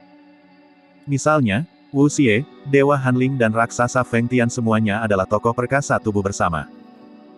Mereka bahkan tidak peduli jika Suzimo bisa menyulap 10 karakteristik Dharma Langit dan Bumi, apalagi 3. Seberapa kuat sosok perkasa tubuh bersama dari 6 ras. Bahkan leluhur setengah bela diri dari ras manusia tidak akan berani memprovokasi mereka. Di mana dia sekarang? Raksasa Feng Tian bertanya dengan nada membunuh, aku akan bergerak untuk membunuh anak itu sekarang juga. Rahasia surgawi menggelengkan kepalanya. Desolate Martial memiliki Patriark Mahayana yang mendukungnya. Anda mungkin tidak dapat menyakitinya jika Anda pergi sekarang. Selanjutnya, teknik gerakan orang ini sangat cepat. Akan sulit untuk membunuhnya jika dia melarikan diri dengan sekuat tenaga. Huff, tidak peduli seberapa cepat dia tidak bisa lebih cepat dari kita, raksasas. Raksasa Feng Tian mendengus dingin. Meskipun itu yang dia klaim, dia tidak bertahan. Sementara dia tidak takut melawan leluhur setengah bela diri, dia masih waspada terhadap leluhur Mahayana. Di alam Mahayana, seseorang akan memahami kekuatan suci, kekuatan semacam itu bukanlah sesuatu yang bisa dilawan oleh tubuh bersama. Rahasia surgawi melanjutkan, selanjutnya, jika Desolate Martial khawatir dan bersembunyi, saya tidak akan bisa mengetahui lokasinya. Kamu tidak bisa menebaknya. Wu Xie mengerutkan kening. Bahkan untuk ras tabu, rahasia surgawi dapat menentukan area yang kasar. Namun, dia tidak bisa menebak satu pun manusia lemah. Rahasia surgawi memiliki ekspresi tenang. Seorang ahli pernah mengubah nasib Desolate Martial. Dia diselimuti oleh lapisan kabut dan aku tidak bisa menebaknya. Lalu apa yang harus kita lakukan? Raksasa Feng Tian berkata dengan dingin, bela diri Desolate adalah seseorang yang harus aku bunuh. Betul sekali, anak itu pernah membunuh anggota klanku. Aku juga tidak akan melepaskannya. Dewa Hanling berkata perlahan juga. Pangeran ketiga Gagak Emas tersenyum sinis. Kalian telah berhasil membuatku penasaran. Saya ingin bertemu bela diri Desolate ini. Petik 2. Rekan rahasia surgawi Taois, apakah Anda punya rencana besar? Wu Xie bertanya. Itu tidak bisa dianggap sebagai rencana besar, hanya skema terbuka. Rahasia surgawi menunjuk roh malam tidak jauh dan tersenyum. Pertarungan sekali dalam 1000 tahun untuk peringkat karakteristik Dharma akan segera dimulai. Pada saat itu, Desolate Martial pasti akan muncul meskipun mengetahui bahwa ada bahaya jika kita menggunakan binatang ini sebagai umpan. Mengingat karakter Desolate Martial, dia pasti akan mencoba dan menyelamatkan binatang itu. Pada saat itu, sekte dan faksi yang tak terhitung jumlahnya secara alami akan menyerang untuk membunuhnya. Semuanya, yang harus kita lakukan hanyalah menunggu di pinggir lapangan dan menikmati pertunjukannya. Pangeran ketiga Gagak Emas bertepuk tangan dan tertawa. Menarik, menarik. Bab 1290, Balapan Tabu. Tidak akan ada yang salah, kan? Ras mata surgawi mengerutkan kening dengan ekspresi dingin. Sama sekali tidak mungkin. Dewa Hanling melambaikannya dan menyatakan dengan bangga, kunci Dewa Surgawi ini diberikan kepadaku oleh seorang penatua ras dewa. Bahkan harta Dharma tidak dapat merusaknya. Senjata yang digunakan oleh leluhur Mahayana diresapi dengan kekuatan-kekuatan surgawi dan bisa disebut harta Dharma. Rahasia surgawi mengangguk juga. Semuanya, jangan khawatir. 9 ras primordial bukan satu-satunya yang peduli dengan kelahiran tabu ini. Ras manusia kita juga tidak akan melepaskannya. Petik 2. Tabu adalah musuh dari 10.000 ras. Pada saat itu, siapapun yang berani melindungi mereka harus mati bersama mereka. Meskipun rahasia surgawi mengatakan itu sambil tersenyum, ada niat membunuh yang dingin. Puncak etiril. Sejak Biksu Yuan Bei meninggal dalam meditasi, Suzimo telah kembali ke tempat ini. Namun, dia merasa tidak nyaman baru-baru ini, seolah-olah sesuatu yang besar akan terjadi. Itu adalah insting dan jelas bukan kebetulan. Namun, dia tidak tahu apa itu. Hari ini, Suzimo sedang bermeditasi di gua tempat tinggalnya ketika jantungnya berdetak kencang. Melambaikan lengan bajunya, pintu ke tempat tinggal guanya terbuka perlahan dan derek roh pembawa pesan terbang masuk. Suzimo menerimanya. Xiaoning. Bangau roh mengeluarkan aura yang familiar, itu adalah Xiaoning. Saudaraku, aku merindukanmu. Bagaimana kabarmu baru-baru ini? Pertarungan untuk peringkat karakteristik Dharma akan segera dimulai. Apakah Anda akan bergabung? Nanti kita bisa bertemu. Pada saat itu, Su Zimo tersenyum dan melanjutkan membaca. Apakah kamu melihat Night Spirit selama ini? 90 tahun yang lalu, dia tiba-tiba pergi dari sisiku dan menghilang. Dia belum kembali sejak itu. Petik 2. Pada hari dia pergi, dia memiliki ekspresi aneh seolah-olah ada sesuatu yang salah. Jika dia bersamamu, tolong balas dan beritahu aku. Pada saat itu, Su Zimo berpikir keras. Roh malam telah pergi. Dalam keadaan normal, mengingat kekuatan tempur Night Spirit, tidak ada artinya baginya untuk hilang selama 100 tahun, mungkin tidak ada seorang pun di daratan Tianhuang yang bisa melukainya. Bahkan jika dia tidak bisa mengalahkan mereka, dia bisa melarikan diri. Apa yang bisa terjadi pada roh malam? Mungkinkah latar belakang Night Spirit telah terungkap? Segera, Su Zimo menggelengkan kepalanya. Night Spirit sangat berhati-hati dan bahkan di depan Su Zimo, dia hanya mengungkapkan wujud aslinya sekali, bagaimana dia bisa terungkap. Saat itu, bangau roh lain terbang dari luar gua tempat tinggal. Su Zimo menerimanya dan melihatnya. Bangau roh ini berasal dari Lin Xuanji. Jangan berjuang untuk peringkat karakteristik Dharma. Jangan pergi. Tidak banyak informasi tentang bangau roh dan hanya ada beberapa kata, itu adalah peringatan yang jelas. Selain itu, sepertinya ditulis dengan tergesa-gesa. Bisakah Sekte Super menyimpulkan bahwa tuanku telah meninggal dan siap untuk bergabung untuk membunuhku di peringkat karakteristik Dharma? Su Zimo dengan cepat memikirkan kemungkinan itu. Selama ini, alasan mengapa Istana Kaca, Istana Guntur Zephyr dan Sekte Pedang menahannya adalah karena mereka waspada terhadap Biksu Yuan Bei. Sekarang setelah Biksu Yuan Bei meninggal, masuk akal jika sekte-sekte super itu tergoda. Su Zimo mencibir dalam hati. Karena itu masalahnya, dia tidak akan ambil bagian dalam pertarungan untuk peringkat karakteristik Dharma. Bahaya peringkat karakteristik Dharma kali ini benar-benar tak terbayangkan jika itu bisa mendorong Lin Xuanji untuk mengirimkan pengingat seperti itu. Saat dia sedang merenung, sesosok turun dari luar pintu, itu adalah Nianqi. Tuan muda, ada berita tentang peringkat karakteristik Dharma. Dia datang ke sisi Su Zimo. Dikatakan bahwa pertarungan untuk peringkat karakteristik Dharma kali ini masih di benua tengah. Namun, saya mendengar bahwa itu berbeda dari masa lalu. Petik 2. Terlepas dari beberapa hadiah yang ditentukan, 72 pembudidaya di peringkat karakteristik Dharma juga memiliki kesempatan untuk minum darah tabu. Darah tabu. Su Zimo bertanya dengan santai tanpa berpikir terlalu banyak. Nianqi menggelengkan kepalanya. Saya juga tidak tahu. Saya pikir Istana Enigma bergabung dengan beberapa sekte super dan menangkap makhluk hidup tabu yang sangat menakutkan dari era primordial. Dikatakan bahwa setiap tetes darah dari tabu ini mengandung kekuatan yang tak terbayangkan. Ekspresi Su Zimo berubah. Pada saat yang sama, di lembah tulang naga. Tubuh sejati naga yang berada di pengasingan dibangunkan oleh serangkaian ketukan tergesa-gesa. Su Zimo sudah menjadi tuan muda ras naga dan memerintah atas 5 garis keturunan. Kecuali ada sesuatu yang sangat mendesak, ras naga pasti tidak akan mengganggunya. Tanpa ragu, dia bangkit dan meninggalkan sarang naga. Tuan muda, para tetua mengundang Anda untuk pertemuan di aula besar. Naga iluminasi membungkuk dengan hormat.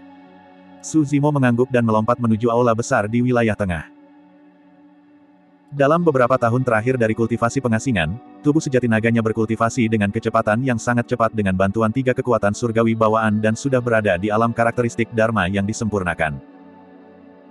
Tentu saja, menerobos dari alam karakteristik Dharma yang disempurnakan ke alam tubuh bersama tidak hanya membutuhkan kesempatan, tetapi juga periode konsolidasi yang panjang. Su Zimo tiba di aula pertemuan dan melihat ke atas. Ada lebih dari 10 tetua yang duduk di aula. Tidak hanya Grand Elder dari garis keturunan Illumination Dragon yang hadir, Grand Elder dari 4 garis keturunan lainnya juga hadir. Ada apa dengan kerumunan? Su Zimo meratap dalam hati, apa yang terjadi dengan begitu banyak penatua yang khawatir? Long Mo, duduklah.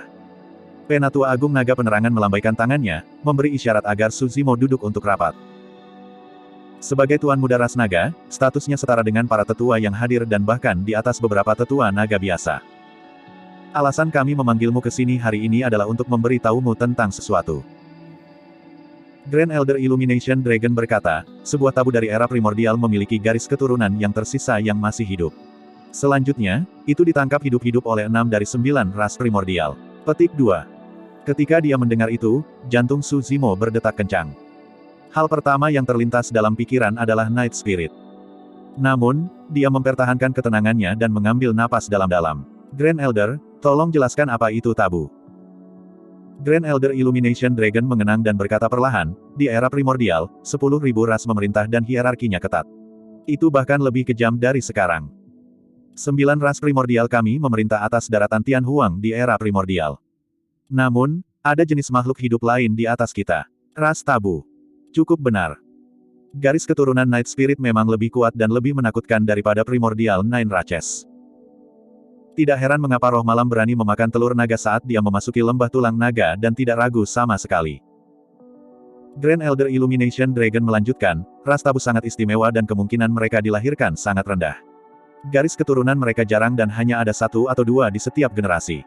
Petik 2. Di antara tabu yang saat ini kita ketahui adalah Naga Phoenix. Naga Phoenix tidak hanya memiliki garis keturunan ras naga, tetapi juga memiliki garis keturunan Divine Phoenix. Sangat kuat dengan kekuatan tempur yang luar biasa, itu adalah tabu sejati di era primordial. Pada saat itu, Grand Elder Illumination Dragon menatap Su Zimo dalam-dalam. Dia melanjutkan setelah jeda singkat, Kun Peng juga tabu. Dari 9 ras primordial, salah satunya adalah ras Kun. Ras Kun Peng jauh lebih kuat dari ras Kun. Itu bisa berubah menjadi ikan dan melahap lautan sejauh ribuan kilometer serta berubah menjadi burung yang memiliki kekuatan yin dan yang ekstrim saat terbang melintasi dunia. Ini adalah pertama kalinya Su Zimo mendengar beberapa hal ini. Dia tidak menyela dan terus mendengarkan. Meskipun Night Spirit berasal dari ras tabu, dia jelas bukan Dragon Phoenix atau Kun Peng. Grand Elder Illumination Dragon berkata perlahan, ada garis keturunan lain dari ras tabu yang dikenal sebagai Hawk.